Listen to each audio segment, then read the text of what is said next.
इनका मानना ये है कि शायद हमारी कुछ कमी रह गई हिंदू मुसलमान की नफरत करने में।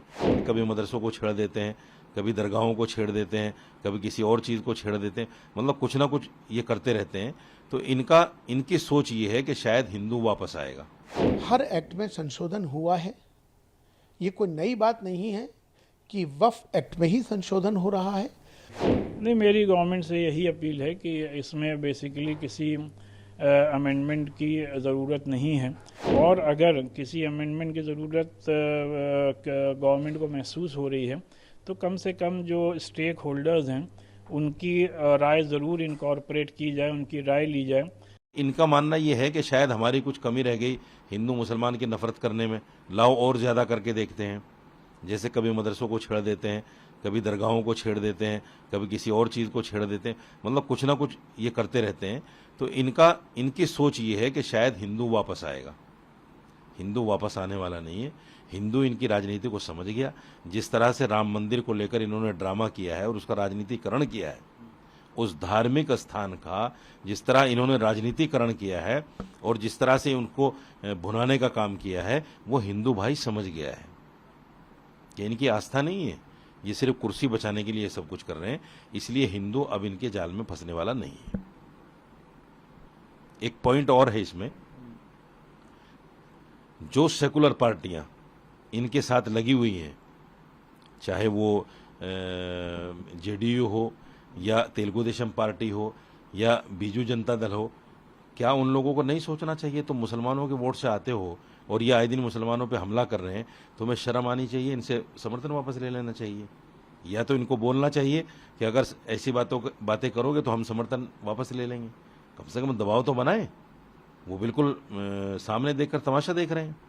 इसलिए मुसलमानों को ये भी सोचना पड़ेगा, उन सेक्युलर पार्टियों के लिए भी। देखिए, पहली बात तो ये है कि मैं ये समझता हूँ कि जो वक्फ के अंदर जो अमेंडमेंट हो रहा है, कल कैबिनेट की बैठक हुई है और अब कल संसद में इस पर प्रस्ताव आना है। अमेंडमेंट एक प्रक्रिया है जो समय समय पर होती रहती है। हर एक्ट में संशोधन हुआ है, ये कोई नई बात नहीं है कि वक्फ एक्ट में ही संशोधन हो रहा है।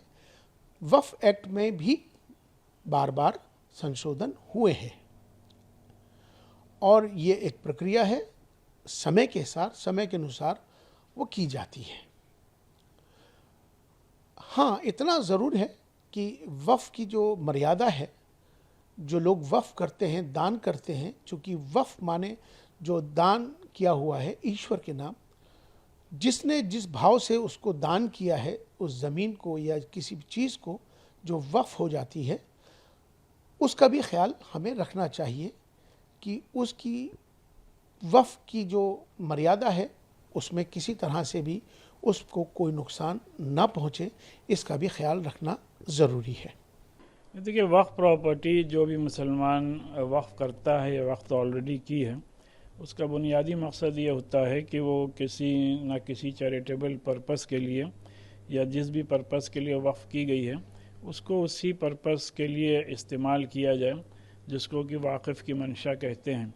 तो लिहाजा पूरे मुल्क में लाखों प्रॉपर्टीज़ हमारे बुज़ुर्गों ने इस मकसद के लिए वक्फ की है, जिसमें कि ज़्यादा जो प्रॉपर्टीज़ हैं, अराउंड आप कह सकते हैं मोर देन 60 to 70% प्रॉपर्टीज़ मसाजिद यानी मस्जिदें और क़ब्रिस्तानों और दरगाहों की शक्ल में हैं।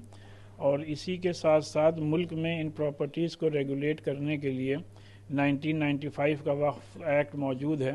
फिर 2013 में गवर्नमेंट ने उसमें कुछ अमेंडमेंट्स किए और ये वक्फ बोर्ड मुल्क भर में अपना काम कर रहा है। और जाहिर सी बात है, इसमें ज़रूरत इस बात की है कि जिन प्रॉपर्टीज़ पे, वक्फ प्रॉपर्टीज़ पे जो इंक्रोचमेंट है, उन इंक्रोचमेंट्स को तर हकीकत हटाना चाहिए।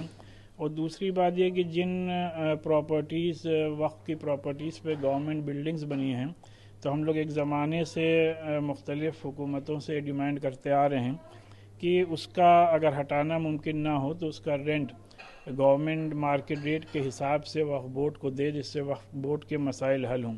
बहरहाल अभी गवर्नमेंट क्या इसमें अमेंडमेंट लाने जा रही है, इस बात को तो इल्म नहीं है, लेकिन ज़ाहिर सी बात है हम नहीं समझते कि इसमें किसी किस्म के कोई अमेंडमेंट की ज़रूरत थी। ऑलरेडी वक्फ बोर्ड्स पूरे मुल्क में अपना काम कर रहे हैं और ये properties as per Islamic law लोगों ने वक्फ की हुई हैं, तो लिहाजा जिस मकसद के लिए प्रॉपर्टीज़ वक्फ की गई हैं उसी मकसद के लिए ही इस्तेमाल होनी चाहिए। आप क्या अपील करना चाहेंगे?